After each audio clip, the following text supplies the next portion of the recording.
अस्सलाम वालेकुम बच्चों, क्या हाल चाल हैं। उम्मीद है ठीक ठाक बढ़िया खैरियत से होंगे। आज के इस वन शॉट लेक्चर के अंदर हम एग्जाम ओरिएंटेड तरीके से इस चैप्टर को पढ़ेंगे। चाहे आपके एग्जाम के अंदर 10 महीने हो या 10 दिन हो, ये जो पूरा वन शॉट लेक्चर है इसके अंदर सारी टिप्स एंड ट्रिक्स एंड हमने ऐसा प्लान बनाया है कि आपके भी 90% से अबव मार्क्स आने वाले हैं, जैसे हमारे प्रीवियस 287 प्लस बच्चों के आए। हमने आपके लिए सारी चीजें बिल्कुल फ्री की हुई हैं। अगर आप इस वीडियो की कमेंट सेक्शन में जाएं और यहां पर हमने हमारे टॉपर बच्चे 300 बच्चे जिनके 90% से अबव मार्क्स आए 9-10 क्लास में, उसके नोट्स हमने आपके लिए रखे हुए हैं। ये पहली लिंक है। दूसरी लिंक कि आपको पूरी बुक के चैप्टर्स के लेक्चर्स चाहिए, सारे कॉन्सेप्ट्स के चाहिए, तो दूसरी लिंक पर क्लिक करेंगे तो आपको सारे लेक्चर्स मिलेंगे। देन आपको हमारे व्हाट्सएप चैनल जहां पर सारी न्यू गेस्ट पेपर अपडेट सारी मिल रही होंगी, तो इससे आप जरूर ज्वाइन कीजिएगा। सही है, एक नंबर चीज यहां पर ही हुई। दूसरी चीज ये हुई कि देखें जी, हमारे इतने बच्चे टॉप कर रहे हैं भाई, कुछ तो बात है ना।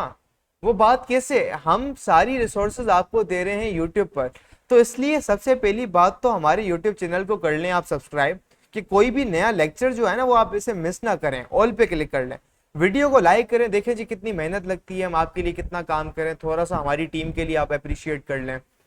इसके बाद जैसे हम हमारे बच्चे कुछ स्पेशलाइज तरीके से 95% 97 हमारे जो टॉप लाते हैं, उनके लिए हमने प्रॉपर स्टडी प्लान बनाया हुआ है कि जी हमारी लाइव क्लासेस बेच होती हैं जिसके अंदर हमारे बेहतरीन टीचर्स पढ़ाते हैं और वो लाइव क्लास में आके हर बच्चे के प्रॉब्लम्स कॉन्सेप्चुअली पढ़ा रहे होते हैं। फिजिक्स, केमिस्ट्री, मैथ, कोई भी सब्जेक्ट हो, इसके टेस्ट हम लिए जाते हैं, बिल्कुल वो सवाल आते हैं। हम हर हफ्ते टेस्ट लेते हैं बच्चों का, एग्जैक्टली वही एग्जाम के अंदर सवाल आते हैं। तो सारे के सारे लेक्चर, डाउट ग्रुप, 24 घंटे पूरे साल 24/7, भले रात को 3 बजे मसला हो, हमारा टीचर आपको हेल्प करने के लिए तैयार होगा। और उसकी पूरी की पूरी फीस सिर्फ और सिर्फ 21,000 रुपए है, सारे के सारे सब्जेक्ट्स की। तो जी अगर आपको भी मसला आ रहा है कि जी हम तैयारी कैसे करें, कोई मेंटोर होना चाहिए कि जो हमें बताए कि एक अलिफ बे पे ते करके समझाए कि सर मार्क्स कैसे लाने हैं, तो हमने हमारे पाकिस्तानी बच्चों के लिए ये चीज बहुत कर ली। अगर आप भले फॉरेन से हो, पाकिस्तान से हो, अगर आपको बिल्कुल वीआईपी लेवल की चीज चाहिए, मेंटोरशिप चाहिए और लाइव क्लासेस के अंदर कॉन्सेप्चुअल चीजें करनी है और एग्जाम्स के अंदर गारंटेड मार्क्स चाहिए, अभी हमें इस व्हाट्सएप नंबर पे मैसेज करें और हम आपको बेच के अंदर ऐड कर लेते हैं। एंड सबसे इंटरेस्टिंग बात यह है कि आप 2 दिन तक पूरी अमाउंट को रिफंड कर सकते हैं। And that's the whole logic here. तो अभी हम चलते हैं हमारे चैप्टर की तरफ जिसके अंदर हम सारे के सारे concepts and tips and tricks को समझते हैं। अस्सलाम वालेकुम स्टूडेंट्स, वेलकम टू फेडरल कमंजन। इस वीडियो में हम लोग चैप्टर नंबर 4 के न्यूमेरिकल रिस्पांस क्वेश्चंस को डिस्कस करेंगे। सो क्वेश्चन नंबर 1 है हमारे पास, calculate the torque acting on a spanner of length 20 centimetre to loosen a nut by a force of 50 newton. हमें टॉर्क कैलकुलेट करनी है। हमारे पास लेंथ है 20 सेंटीमीटर, हमें इसको कन्वर्ट करना होगा पहले मीटर में, और उसके बाद फोर्स है 50 न्यूटन। तो टॉर्क का जो फॉर्मूला होता है वो होता है हमारे पास फोर्स इनटू डिस्प्लेसमेंट। फोर्स हमें गिवन है, डिस्प्लेसमेंट हमें in the shape of length given है जो कि है 20 सेंटीमीटर। इसको हम कन्वर्ट करेंगे मीटर में, डिवाइड कर देंगे इसको 100 से, और जो आंसर आएगा हम इन दोनों को मल्टीप्लाई कर देंगे तो हमें टॉर्क मिल जाएगी। पार्ट 1 तो ऐसे हो जाएगा। अब पार्ट 2 है, if the same nut is to be loosen up by a force of 100 newton, what should be the length of spanner.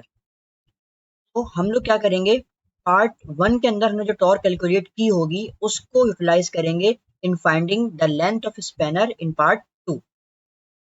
सो ये क्वेश्चन सॉल्व कैसे होगा, हमें पता है कि एक स्ट्रक्चर होता है जो हमें फॉलो करना होता है। सबसे पहले हम बताते हैं कि डाटा क्या है हमारा। डाटा में वो बात बताते हैं जो हमें क्वेश्चन में गिवन होती है।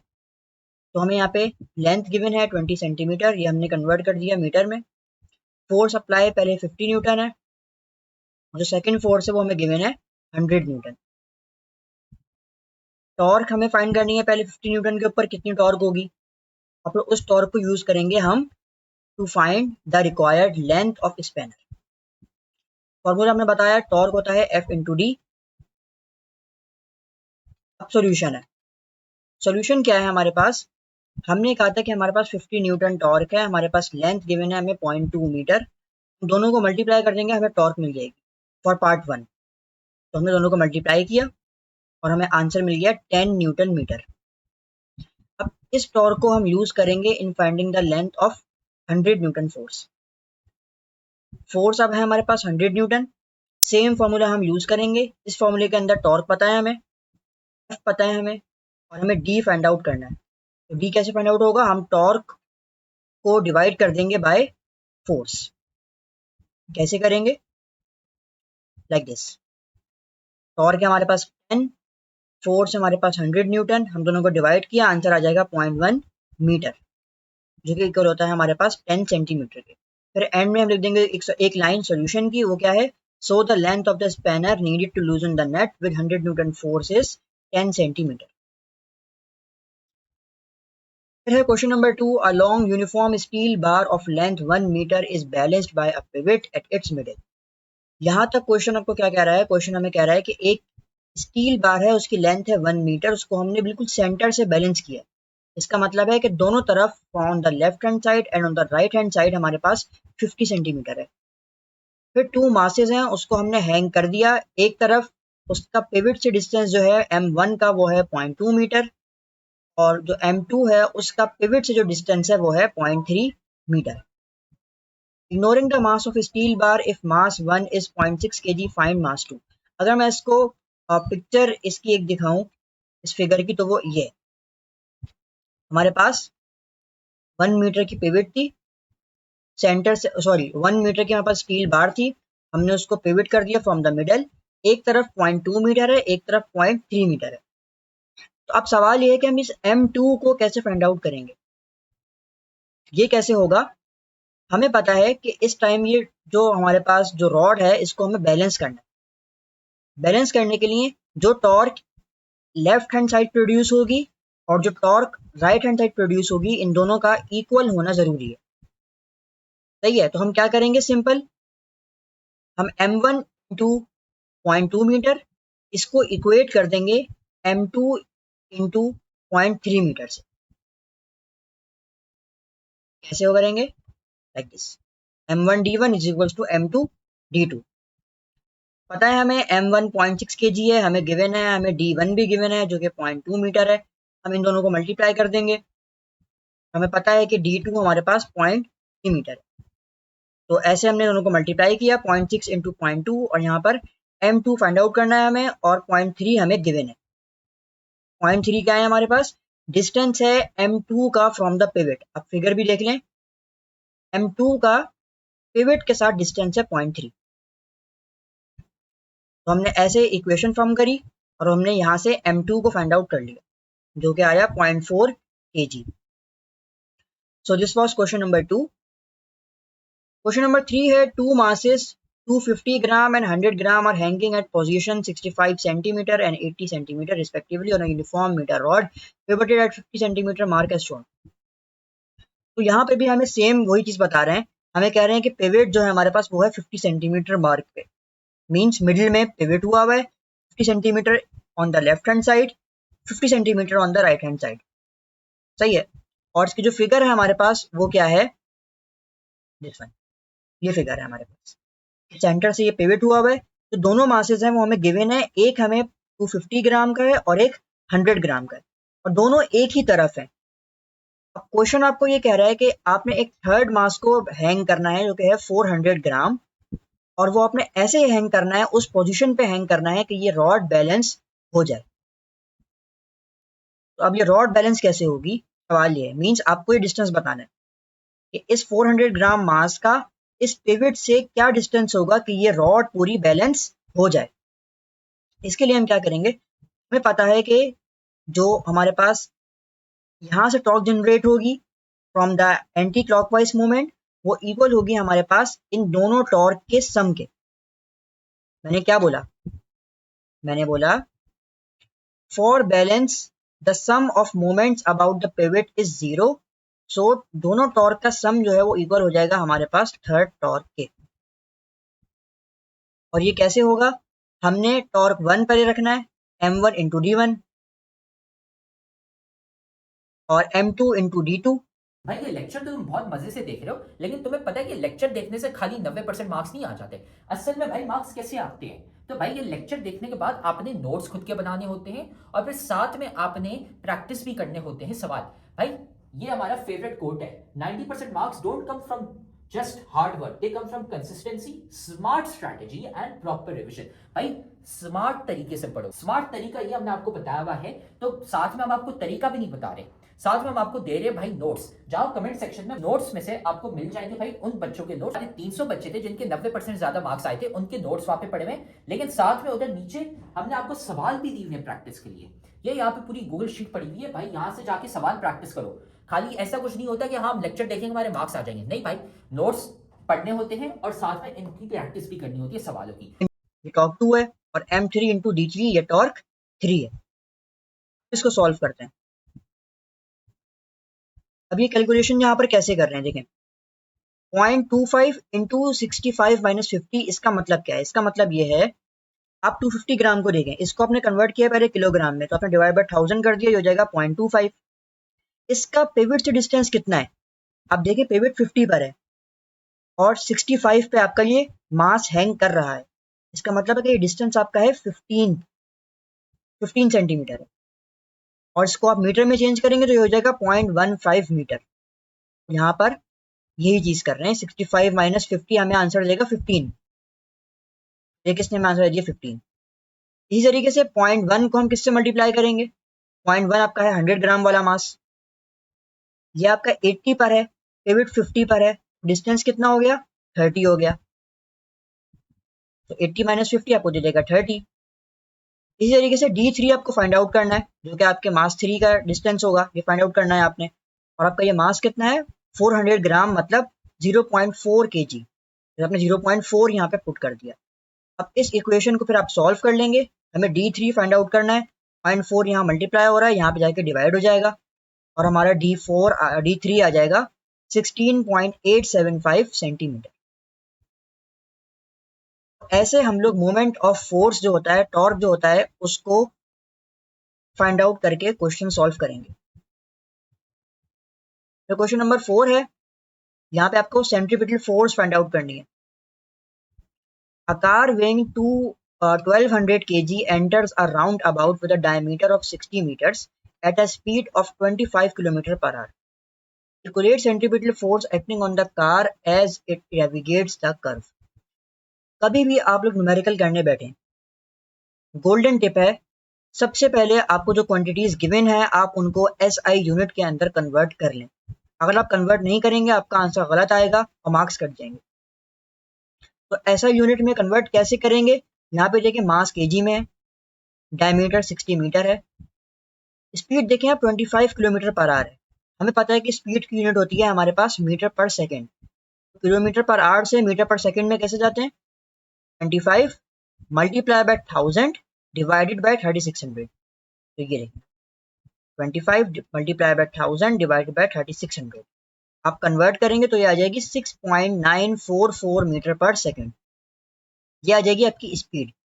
ये आपकी मेरी पहली टिप कि हमें सबसे पहले SI यूनिट के अंदर कन्वर्ट करना होता है।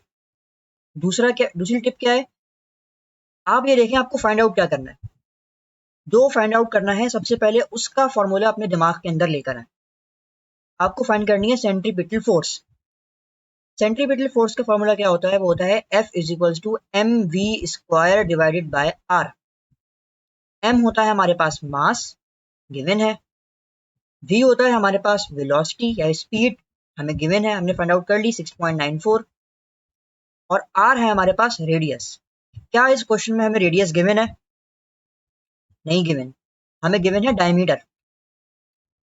डायमीटर को रेडियस में चेंज कैसे करते हैं? हमें पता है कि डायमीटर के अंदर 2 टाइम्स ऑफ रेडियस होता है।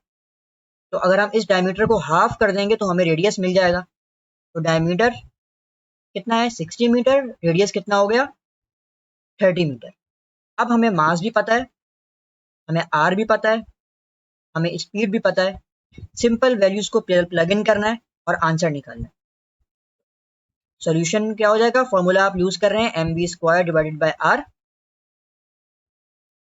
और हमने वैल्यूज को सिंपल यहाँ पे प्लग इन किया। 1200 इंटू 6.944 एक्सपोनेंट 2 डिवाइडेड बाय 30। तो आपके पास सेंट्रीपिटल फोर्स फाइंड होके आ जाएगी 1930 Newton. So centripetal force acting on the car is 1930 Newton. तो क्वेश्चन को सॉल्व करने का स्ट्रक्चर क्या है, सबसे पहले डाटा बताना है, फिर रिक्वायर्ड क्या चीज़ है वो बताना है, उसके बाद आप फॉर्मूला कौन सा यूज़ कर रहे हैं आपने वो बताना है, फिर आपने सोल्यूशन प्रोवाइड करना है और फिर एंड के अंदर हमें रिजल्ट देना है। ये रिजल्ट है। इसके बाद है question number 5 which is the last question. A geostationary satellite revolves around Earth in an orbit of radius 42,000 kilometre. एक जियोस्टेशनरी सैटेलाइट है। पता है हमें जियोस्टेशनरी सैटेलाइट कौन सी होती है, जो जिसका motion related to the earth हमारे पास सेम रहता है। मीन्स अगर आप फ्रॉम अर्थ अगर आप उसको ऑब्जर्व करेंगे तो आपको अपेयर होगा कि वो स्टेशनरी है, मीन्स वो मूव नहीं कर रही। ऐसा क्यों होता है? क्योंकि उसने अपनी स्पीड को अर्थ की स्पीड के साथ सिंक्रोनाइज किया हुआ होता है। तो इनका रेडियस कितना है? 42,000 किलोमीटर। हमें फाइंड करनी है ऑर्बिटल स्पीड। तो मैंने आपको बताया था कि हम सबसे पहले जिस दो चीज हमें फाइंड आउट करनी है उसका जो फॉर्मूला है वो अपने दिमाग में लिया है। ऑर्बिटल स्पीड का फॉर्मूला क्या होता है? ये आपको बुक के अंदर गिवन भी है, इसको डिराइव भी किया था। वो है हमारे पास this one, v is equals to under root G M divided by R. G हमारे पास क्या है? जी है ग्रेविटेशनल कांस्टेंट, जिसकी वैल्यू होती है 6.67 एक्सपोनेंट माइनस 11। ये फिक्स है, ये आपको याद करनी पड़ेगी। फिर है एम, कैपिटल एम का मतलब है मास ऑफ अर्थ, ये भी फिक्स है, ये आपको याद करना पड़ेगा 5.97 एक्सपोनेंट 24 kg। और रेडियस आपको क्वेश्चन में गिवन है 42,000 किलोमीटर। तो तीनों चीजें आपको गिवन है, सिंपल वैल्यूज को प्लग इन करना है और आंसर आ जाएगा। ठीक है, सॉल्यूशन के अंदर हमने क्या किया, सिंपल वैल्यूज को प्लग इन किया। ये आपके पास आ गई जी की वैल्यू, ये आ गई आपके पास एम की वैल्यू मतलब मास की वैल्यू, और ये आ गया आपका रेडियस। कैलकुलेट करने के बाद वेलोसिटी कितनी आ जाएगी? 3.08 एक्सपोनेंट 3 मीटर पर सेकेंड। इसके बाद आपका आ जाएगा रिजल्ट, वो क्या है?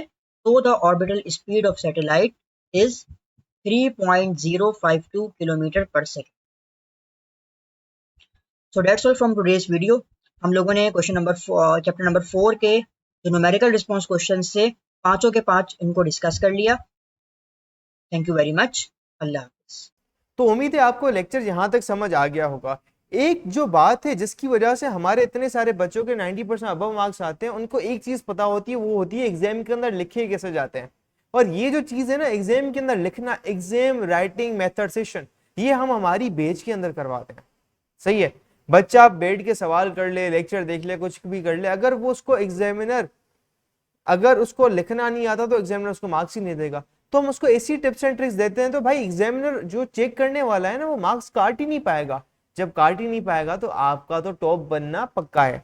तो जी हम हमारी बैच के अंदर बच्चों को ये पूरी चीजें करवाते हैं, हम नोट्स, गाइडेंस, सारी चीजें A to Z करवा रहे होते हैं। अगर आपको भी ज्वाइन करना है तो आप इस नंबर पर कॉन्टेक्ट करके मैसेज करें और हम आपको बैच के अंदर एनरोल कर लेंगे।